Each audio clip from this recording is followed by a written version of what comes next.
Hey folks, Kevin here. Well, it's November 21st, 2022. Just got done doing some snow blowing with Optimus Maximus. That's a Kubota Grand L 6060. That went beautifully.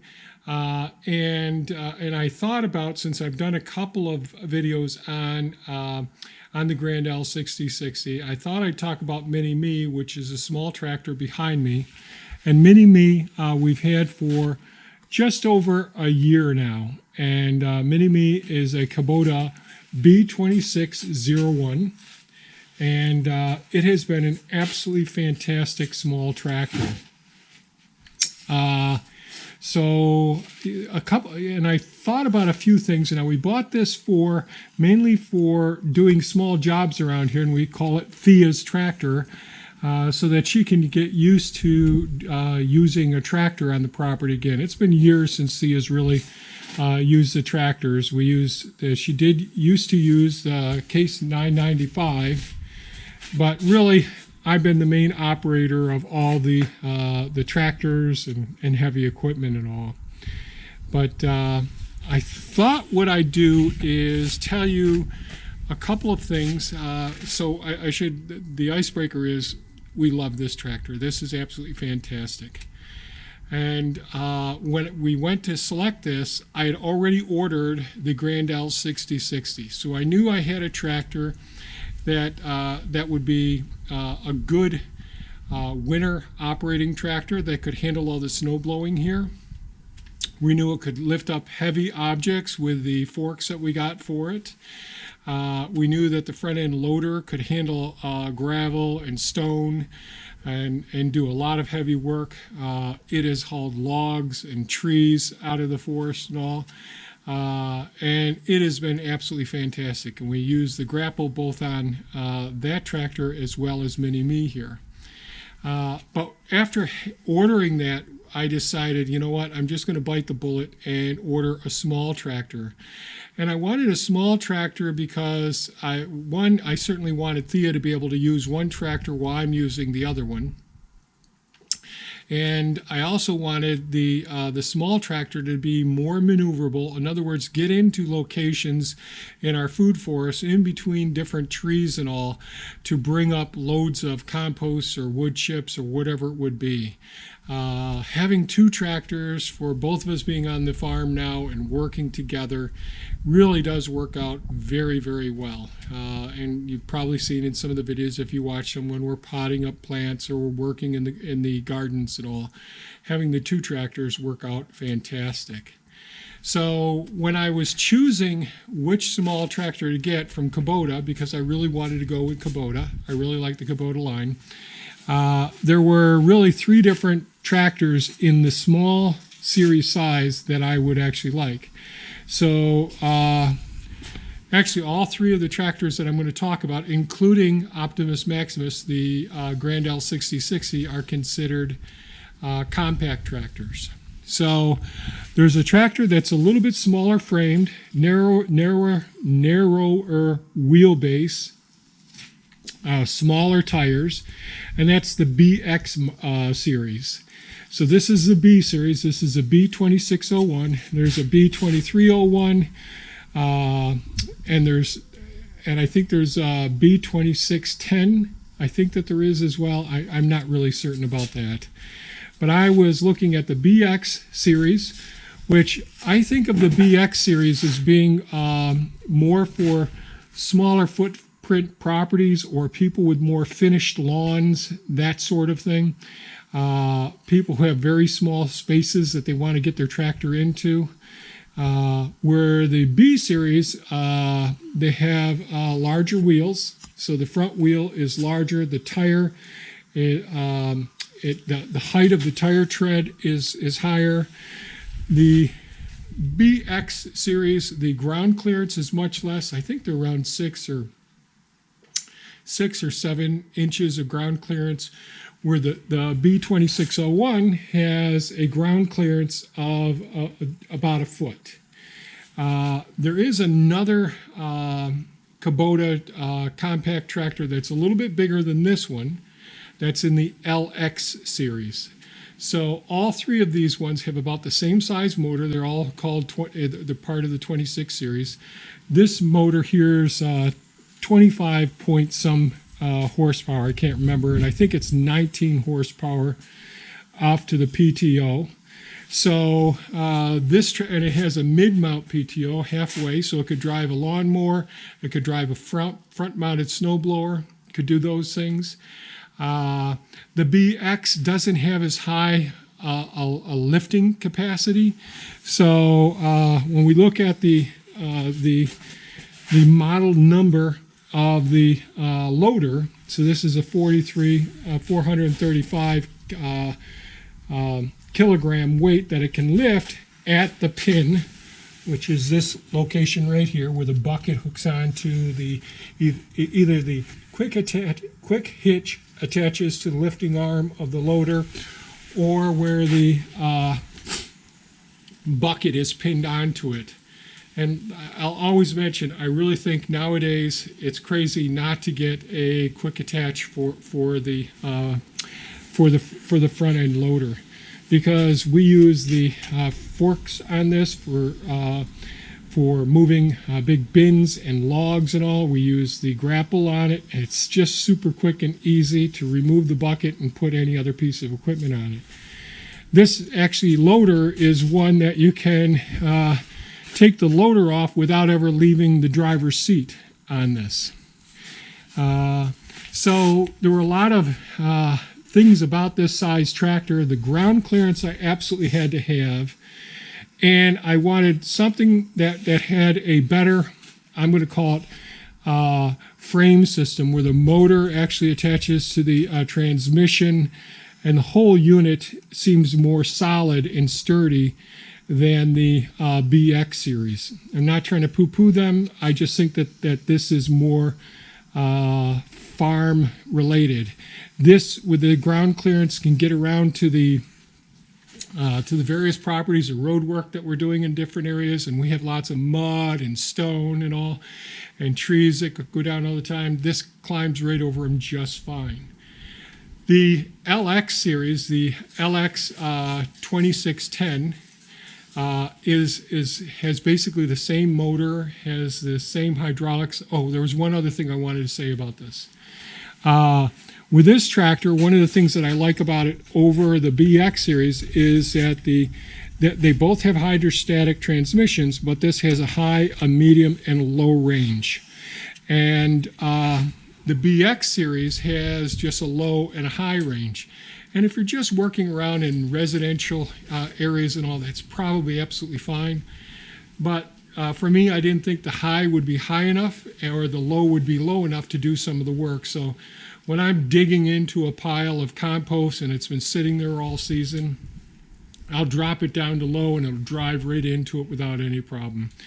All three of the different Kubota tractors that I'm talking about all have four-wheel drive, all have excellent hydraulics and all. But I really was sold on the idea of it having three different ranges for the hydrostatic transmission. I also like in the B series the 3-point hitch lift adjustments on it. So this one here, you can adjust it to whatever height and preset it whatever way you want it to be. So I think that's fantastic. Now the LX series, and with the mid-mounted PTO shaft, you can run a snowblower off the front of it. And many people do have a B2601, and they have a front-mounted snowblower on it, and they clear out their driveways and all.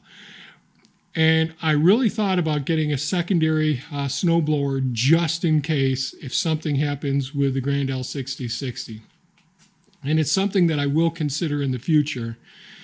But and the other reason that going with the 26 series is that it doesn't have diesel particulate filters, doesn't have any of the things that people would be concerned about. And I made a video about it. And I think all of those new diesel particulate filters are absolutely fine. They've got the bugs worked out of them as far as I'm concerned. I've got a couple of pieces of equipment, 3 pieces of equipment with the diesel particulate filters, and they work absolutely fantastic. And it smells better, to tell you the truth, as well, and it's better for the environment. But another thing I really like about the B series is, now I've got the quick hitch 3-point hitch on this, so I can hook onto different implements easily. But if I don't get the opportunity to use one of the pieces of equipment that hook up to the quick hitch, I have this type of adjustment. You have to use the old turnbuckle to go ahead and adjust the sway bars on this. You just pull a pin out of either one of these sides down here. Real easy to pull a pin out and just adjust the 3-point hitch sway arms so that they adjust perfectly for hooking up to anything. So that's another beneficial feature. One thing we did get the canopy. This is a removable canopy, real easy to pop off. There's a small knob right here that you can just easily untwist. And canopy, which is like a plastic canopy, it comes off really, really easily. I bought the magnetic mirrors for this, so these can get completely detached, but it really takes some force to do it. 3 permanent magnets on there, or 4 permanent magnets rather, and this can get knocked back if you run it into brush or whatever, so that really works well. I did buy a grill guard to help protect the screen. I have one small branch or twig that poked into the area. It didn't do any damage for the grill guard there, but I bought that and haven't had a chance to install it yet. So this has been an absolutely fantastic tractor. The other tractor that I would seriously consider, other than this one, is the LX 2610. That can come with a Kubota company cab, they are fantastic with excellent heating and air conditioning, decent radio in them and all, but a really nice environment if you were to think about getting a snowblower on the front of it. In our winters here, I would not want to be, when I was a young man, I was all the time on a front end loader out there working, moving tons of snow, and I'd be out there half a day to 3/4 of a day moving snow at times. Nowadays, I want the comfort of being in a nice cab, heated, and in the summertime, I actually enjoy the air-conditioned cab when I'm out working in areas that aren't in the forest and all, where you got some foliage giving you some shade. But the LX 2610, it has a little bit higher lifting capacity.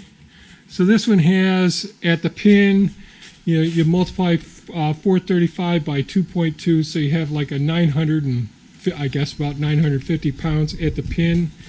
So let's say there's 750 pounds out here at the bucket, and maybe 650 pounds out here in the forks. So now that we're using our international bulk containers, the IBC totes, and I'm using that for moving firewood, it would be fantastic during the winter time to be able to hook on to the forks, which weigh, I don't know, probably 100 pounds. I should know this, but I don't know how much those forks weigh. And then you hook into the IBC frame, and it would not pick up a fully loaded IBC frame with firewood in it, with our hardwood. It will lift about 2/3 full. So I did that the other day. I moved it with that just to see how well it would work. The LX 2610, that would actually lift more because of the loader style. So there's differences as far as, even though they have the same size engine, they're hydrostatic and all, I believe that the shims that really restrict flow with the hydraulics is much more restricted, even though it's very similar to the LX 10. And I may, 210, I may actually adjust the hydraulics on this to give me more lifting pressure. So all in all, I love this. Thea really enjoys it. She loves the canopy on it, getting out of the sun, outside working. We work together quite a bit with the equipment, so it's really, really nice. Is there anything I would change about it? Nothing that I can think of right now. I think it's it's not the most comfortable seat in the world, but it's a good seat. Do they have better seats than this? Yes, the LX 2610 has a little bit more comfortable seat than this one. Adjustable steering wheel. The instruments are all that I need in this. The hydrostatic pedals work great. It has the split brake pedals here, so if you really want to do tight turns, if we get this stuck someplace, we'll be able to do it. But we have other equipment to be able to pull this out as well. So this little tractor, Mini-Me, has been absolutely fantastic. But would I trade this in for another one? In a few years, I hope to.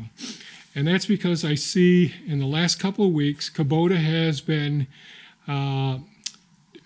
sharing with us that they are actually starting some trial runs with some of their electric, a mini excavator, a zero-turn mower, and a LXE 2610.